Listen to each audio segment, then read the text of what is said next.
नमस्कार, जय हिंद साथियों। आज के इस वीडियो में हम मृदा विज्ञान से संबंधित जितनी भी प्रतियोगिता परीक्षा में प्रश्न पूछे गए हैं, जैसे जेट, एग्रीकल्चर सुपरवाइजर, एओ, डबल एओ, इन सभी प्रतियोगिता परीक्षा में जो प्रश्न मृदा विज्ञान से संबंधित आए हुए हैं, उन सभी प्रश्नों पर हम आज के इस वीडियो पर चर्चा करेंगे। तो अगर साथियों आप हमारे चैनल पर नए हैं तो चैनल को सब्सक्राइब करना न भूलें और पास में रखे बेल आइकन को ज़रूर प्रेस करें। अब बिना समय को व्यर्थ किए हुए आज का हमारा पहला प्रश्न है। यह मृदा अपरदन रोकने का एक सस्य जनित उपाय नहीं है। यह जेट 2019 के अंतर्गत आया गया था। पहला पलवार, दूसरा समोच्च कृषि, तीसरा भू परिष्करण, चौथा है समोच्च मेड़बंदी। और इसका सही आंसर क्या है साथियों? समोच्च मेड़बंदी इसका सही आंसर है। ठीक है, अब हमारा नेक्स्ट क्वेश्चन है, क्षारीय मृदा का सुधार निम्न में से किसके प्रयोग से किया जाता है? पहला चूना, दूसरा पोटेशियम सल्फेट, तीसरा जिप्सम, चौथा है जिंक सल्फेट। तो साथियों इसका सही आंसर है जिप्सम। जिप्सम का रासायनिक सूत्र भी आप याद रखना, CaSO4.2H2O। और चूने के द्वारा अम्लीय मृदाओं का सुधार किया जाता है। और निक्षालन की विधि के द्वारा कौन सी विद्या का किया जाता है? निक्षालन के द्वारा लवणीय मृदाओं का सुधार किया जाता है। लवणीय मृदाओं का सुधार किया जाता है, ये भी आप ध्यान रखना। ये तीनों प्रश्न भी पूछे गए हैं। अगला नेक्स्ट क्वेश्चन है, खाद उर्वरकों, भू परिष्करण क्रियाओं तथा सिंचाई के प्रयोग से उत्पन्न होने वाली उर्वरता। पहला प्राकृतिक उर्वरता, दूसरी उपार्जित उर्वरता, तीसरी उर्वरता और चौथी है भूमि उत्पादकता। तो इसका सही आंसर है उपार्जित उर्वरकता। जो हम आर्टिफिशियल तरीके से या कृत्रिम रूप से उपार्जित करते हैं उसे हम उपार्जित उर्वरता कहेंगे।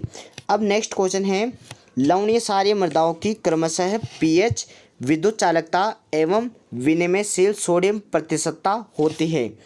पहला है, देखो इसका सही आंसर है पहला। अब देखो आपको ये याद रखना है, इसमें पीएच लवणीय और क्षारीय मृदाओं के बारे में अगर आपसे पूछा जाता है तो इसमें प्रत्येक मान क्या आएगा? ज़्यादा। जैसे पीएच 8.5 से ज़्यादा आएगा, इलेक्ट्रिक कंडक्टिविटी 4 डेसीसाइमन पर मीटर से ज़्यादा आएगी, और ईएसपी विनिमयशील एक्सचेंजेबल सोडियम परसेंटेज भी 15 से ज़्यादा आएंगे। ठीक है साथियों, लवणीय क्षारीय मृदाओं में हर चीज़ क्या आएगी? ज़्यादा आएगी, ये आप ध्यान रखना। और दो और पूछते हैं, उनका भी आप याद रखना। लवणीय मृदा और क्षारीय मृदाओं के बारे में पूछा जाता है, वह टेबल आप अवश्य याद कर लेना जो मैंने मृदा विज्ञान में बताई हुई है। अब नेक्स्ट क्वेश्चन है हमारा, निम्न में से कौन सा का क्ले मिनरल नहीं है? पहला मोंटमोरिलोनाइट, दूसरा केओलिनाइट, तीसरा स्पेक्टाइट और चौथा है इलाइट। देखो एक ट्रिक बताता हूँ, विम याद रखना आप। क्या है? विम बार का साबुन आता है बर्तन मांजने का, इससे याद रखना आप। वर्मिकुलाइट 2:1 में कौन कौन आता है? वर्मिकुलाइट, इलाइट व मोंटमोरिलोनाइट, ये तीनों काय में आते हैं।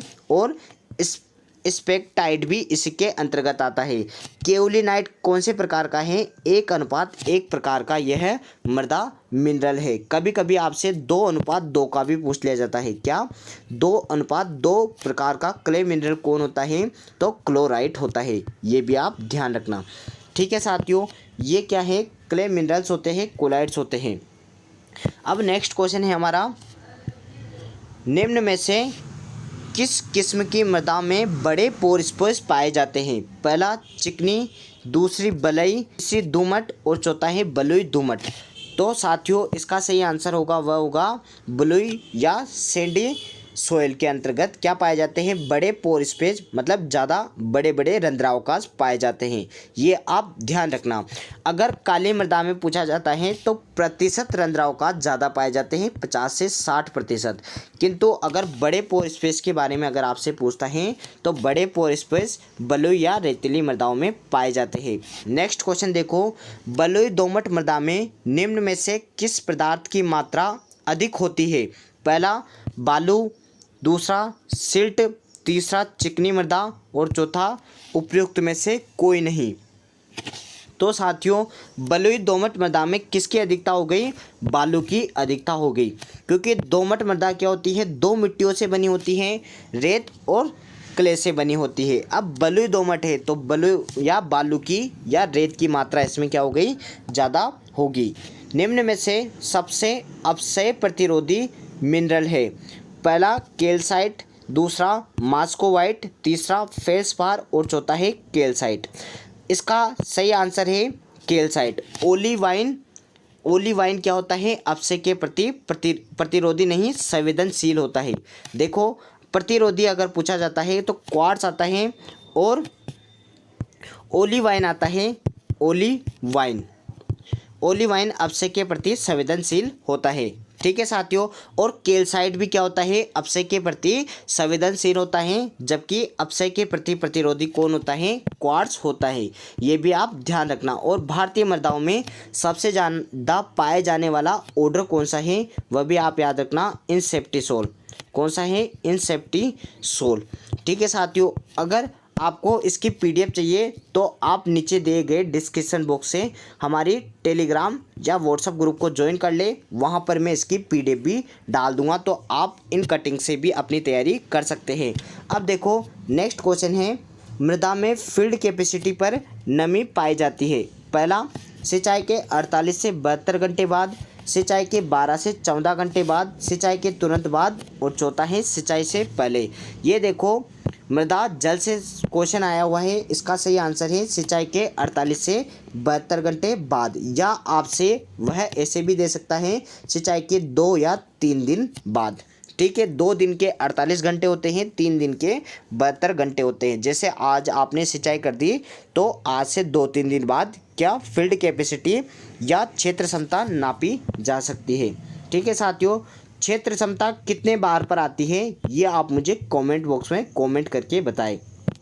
नेक्स्ट क्वेश्चन है, निम्न में से कौन सा मृदा ऑर्डर भारत में सबसे ज़्यादा पाया जाता है? अभी मैंने आपको ऊपर बताया था, तो सबसे ज़्यादा कौन पाया जाएगा? इनसेप्टिसोल भारतीय मृदाओं में सबसे ज़्यादा पाया जाने वाला ऑर्डर है। फिर देखो लवणीय मृदाओं में होती है विद्युत चालकता 4 मिलीहोज से पर सेमी से ज़्यादा, पीएच 8.5 से ज़्यादा, ऐसे ये दे रखे हैं। इसका सही आंसर क्या होगा साथियों? सी वाला। कौन सा? सी वाला, जिसमें इलेक्ट्रिक कंडक्टिविटी क्या दे रखी है? इसने 4 से ज़्यादा दे रखी है, पीएच 8.5 से कम दे रखा है, जबकि विनिमयशील सोडियम प्रतिशत मात्रा क्या दे रखी है? इसने 15 से कम दे रखी है। ये सारणी आप अवश्य याद करें, इस सारणी में बार बार क्वेश्चन पूछे जाते हैं। नेक्स्ट क्वेश्चन देखो, राजस्थान के शुष्क क्षेत्रों में किस प्रकार का मृदा अपरदन मुख्यतः है? पहला वायु, जल, भूस्खलन व उपयुक्त में से कोई नहीं। भारत में सबसे ज़्यादा मृदा पाई जाती है तो कौन सी पाई जाती है? डेजर्ट या बलुई मृदा, तो उसमें हमारे मृदा शरण कौन सा होगा? वायु के द्वारा होगा, क्योंकि वायु पश्चिमी राजस्थान में वायु ज़्यादा चलती है तो रेत वगैरह ज़्यादा उड़ती है, तो वायु शरण सबसे ज़्यादा अपने राजस्थान में होता है। ठीक है साथियों। अब हमारा नेक्स्ट क्वेश्चन है, फसल उत्पादन के लिए कौन सी मिट्टी सबसे उपयुक्त होती है? पहली दोमट, दूसरी रेतीली, तीसरी मटियाई, चौथी है सिल्ट। तो सबसे बेस्ट मृदा होती है वह होती है साथियों दोमट मृदा। इसमें क्या होता है? 50% रेत व 50% क्ले का अनुपात पाया जाता है। दोनों मिट्टियों का एक समान अनुपात में बनी होती है। दोमट कृषि के लिए सर्वश्रेष्ठ मृदा है। नेक्स्ट क्वेश्चन देखो, राजस्थान की मृदा की सबसे महत्वपूर्ण मिट्टी कौन सी है? पहला जलोढ़, दूसरा रेगिस्तानी, तीसरा काली और चौथा है लाल। अपने राजस्थान में सर्वाधिक मात्रा में कौन पाई जाती है? रेगिस्तानी। तो राजस्थान की मृदा की सबसे महत्वपूर्ण मिट्टी भी कौन हो गई? रेगिस्तानी मिट्टी होगी। नेक्स्ट क्वेश्चन देखो, चिकोरी किस फसल से संबंधित है? पहला बाजरा, दूसरा मसूर, तीसरा बरसीम, चौथा है तिल। तो इसका सही आंसर है चिकोरी किससे संबंधित है? बरसीम से संबंधित है। ठीक है साथियों। अब नेक्स्ट क्वेश्चन देखो, पीएच 8.5 से कम होना चाहिए, इसी 4 से अधिक होना चाहिए, विनिमयशील सोडियम प्रतिशत मात्रा 15 से कम होना चाहिए। ये किसका लक्षण है? पहला देखो लवणीय मृदा, दूसरी क्षारीय, तीसरी लवणीय क्षारीय, चौथा क्या है अम्लीय। तो इसका सही आंसर है लवणीय, जैसा कि अभी ऊपर भी आया था, लवणीय मृदाओं के यह गुण हैं।